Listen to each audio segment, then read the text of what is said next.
Hi friends, this is the math lesson for second grade. This is Unit 7, Lesson 2. Before doing your workbook pages, I need you to make sure that you watch the Brain Pop video called Basic Parts of a Whole.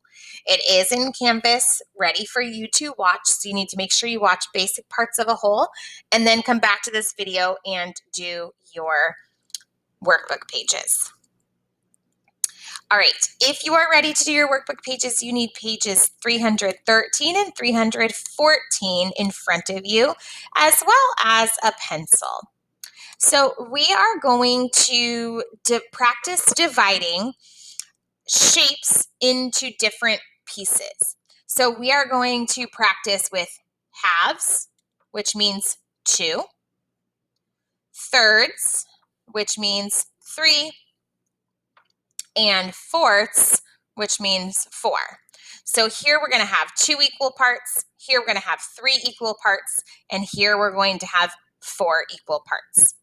So when you do this, if you have a piece of paper that is in the shape of a rectangle, it might be really helpful for you to use that. A basic piece of paper, lined piece of paper, blank piece of paper is in the shape of a rectangle. And then you can kind of practice folding it to see how are you going to make these shapes into 2 equal parts, 3 equal parts, and 4 equal parts. So let's start with the first one. We are going to divide this rectangle into 2 equal parts. So you can use vertical lines, horizontal lines, or diagonal lines. So obviously, if you were folding a sheet of paper, you could fold it in half like this,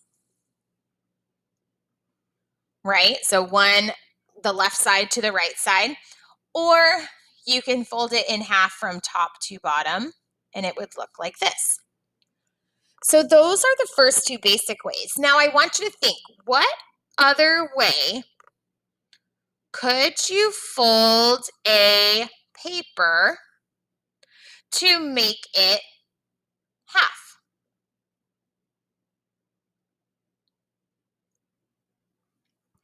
Well, with rectangles, you can fold it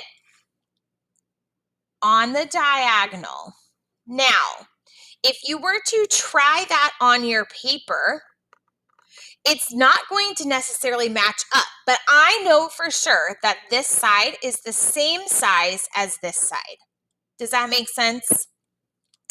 And then on the other hand, I can go like this and have it right there.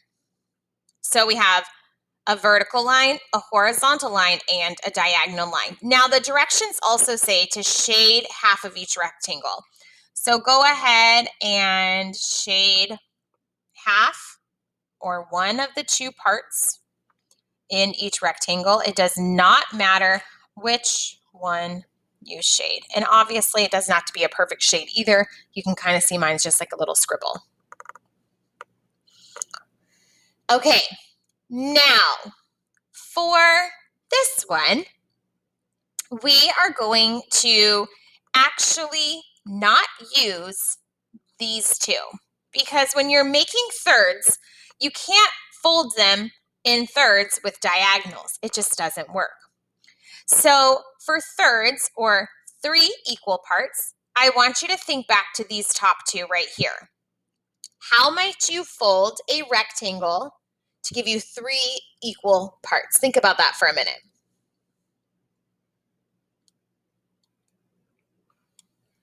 So one way to do it is to use vertical lines. And you would draw them not in the middle necessarily, but just a little to the side. And then you can do that same thing with vertical lines going this way. So by using, those are horizontal, whoops. By using vertical lines and horizontal lines, we can get 3 equal parts. Now go ahead and color in the middle section. If you color in the outside sections, you'll have to color in both of them. But here you can see the 1, 2, 3 equal parts. Okay, so for our next part, we're going to do some of this right now, and then we're also going to do some in our groups today. So I want you to think about these basic ways, and can you turn these two ways into fourths by adding another section? You can, right? So for fourths is similar to halves, but it's just divided into another two pieces. So if you draw fourths and you want to do the vertical lines, you're going to draw a line down the middle. There's your half. And now in order to divide a half in half, that equals a fourth, all you're going to do is draw a line going down right there and a line going down right there. So now I have the vertical lines just like here, but this time I have 4 pieces.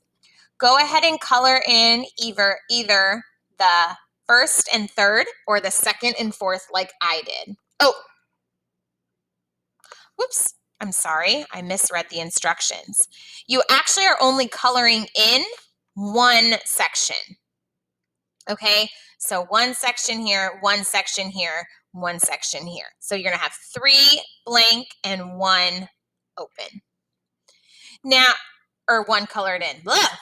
Okay, now for the next one, I want you to turn your paper and we're gonna do the same thing. We're gonna divide it in half first.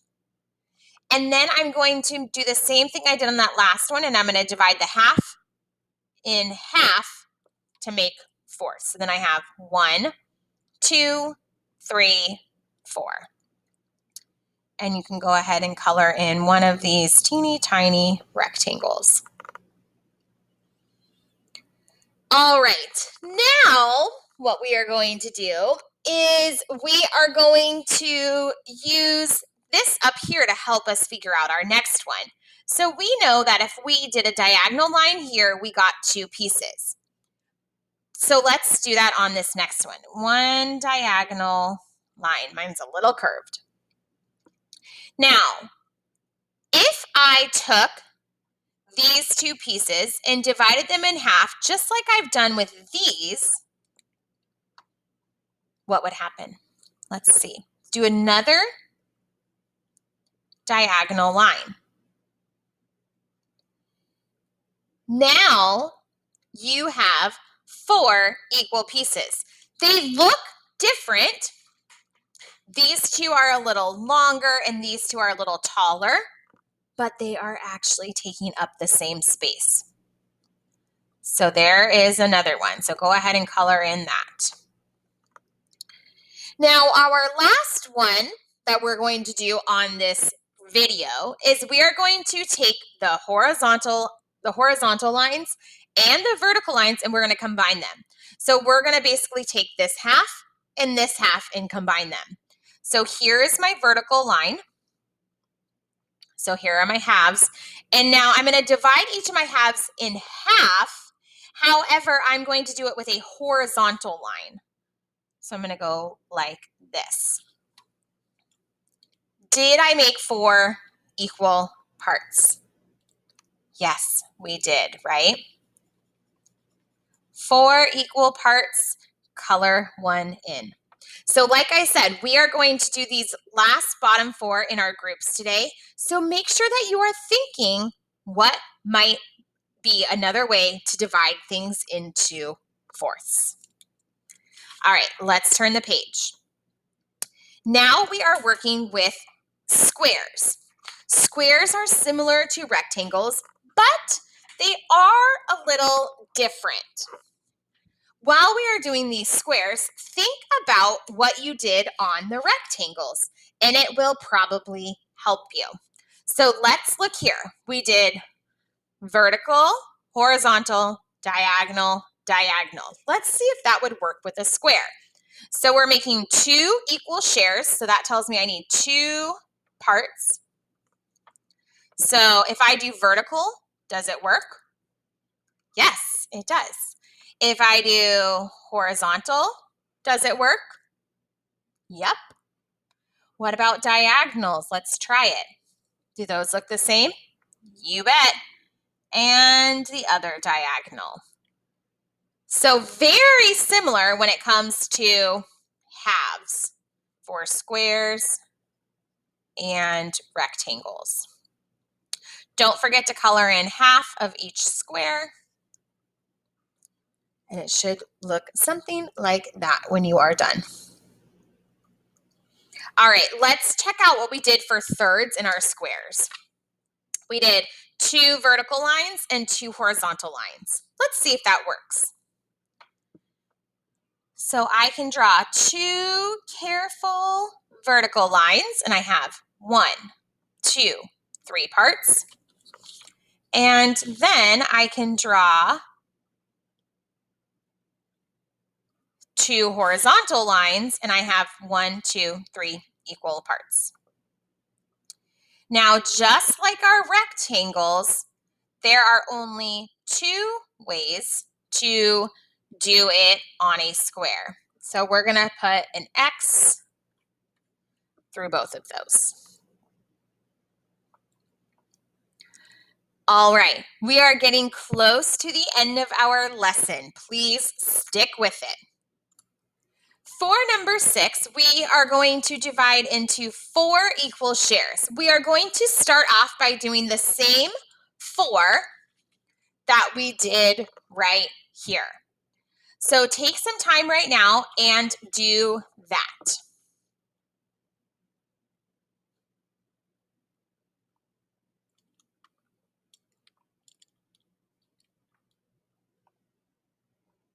It is a little bit smaller.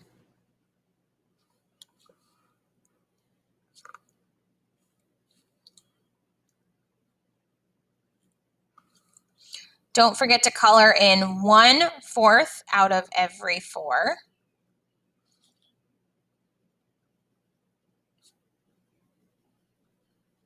And again, mine are not perfect. If yours are not perfect, that is fine. We are not using rulers to help us, so that's totally fine. We are going to leave these 4 blank, and we are going to do those in our small group today. All right, if you need to pause the video to catch up, please go ahead. Otherwise, we're going to keep going. Now we are moving on to circles. Now, circles are different because they have no corners, no edges, right? But with a circle, you can still divide a circle in half. Now, you can draw your line anywhere as long as it goes through that middle point, okay? Don't forget to shade half of it. And there you have it. Now, we're going to skip the thirds for a minute, and we're going to go to fourths. We want 4 equal parts. And so basically what we're going to do is we're going to do a very similar one to right here. However, it just doesn't have the edges. So if I draw one line going down, there's my half. And then I can draw my horizontal line going across. And now I have 4 little pieces of pie or 4 little pieces of pizza. Don't forget to color in 1 to show 1/4. Okay, now let's go back to thirds. So for thirds, we are going to we can't draw lines going down like this because those aren't equal. This middle part has more. We can't draw lines going diagonal because that means 4 of them, right? So we are going to, I want you to put a little circle in the middle, and that's kind of your focal point. You're going to draw a line going from the top of the circle to the middle, and then you're going to kind of make what looks like a peace sign. You're going to do 1 diagonal and 1 diagonal. Now, mine definitely doesn't look even, But if you were measuring and using a ruler and a protractor and a compass and all those higher level things, which we don't use, then you'd be able to make it perfect. But you are just going to try your best. You know that in order to make a circle into 3 parts, you're going to pretty much make a peace sign. All right. You guys are doing great so far. Now, number 10 looks a little different. When I look at number 10, I kind of see flags, but it is a little different than what we've been doing. So it says, use drawings 1, 2, and 3 to explain why the blue and yellow shares are equal. So I'm going to explain this, and then we're actually going to talk about it in our groups. So it's saying that here is the shape. So shape number 1 has a yellow space and a blue space colored in, okay? Then on shape number 2, it also has the yellow and it has the blue again, but this time they divided the yellow in half and the blue in half. Then it goes on to show us another shape number 3, but this time it's green. And instead of coloring in the yellow or the blue, they colored in one piece of blue and one piece of yellow. So this is helping us explain why the blue and yellow piece are the same, even if they don't look the same. And it all has to do with this colored in rectangle right here. So think about that. Like I said, we're going to talk about that in our groups today. And once you are done thinking about that, you can stop the video and I will see you in small groups. Great job today, friends. See you later.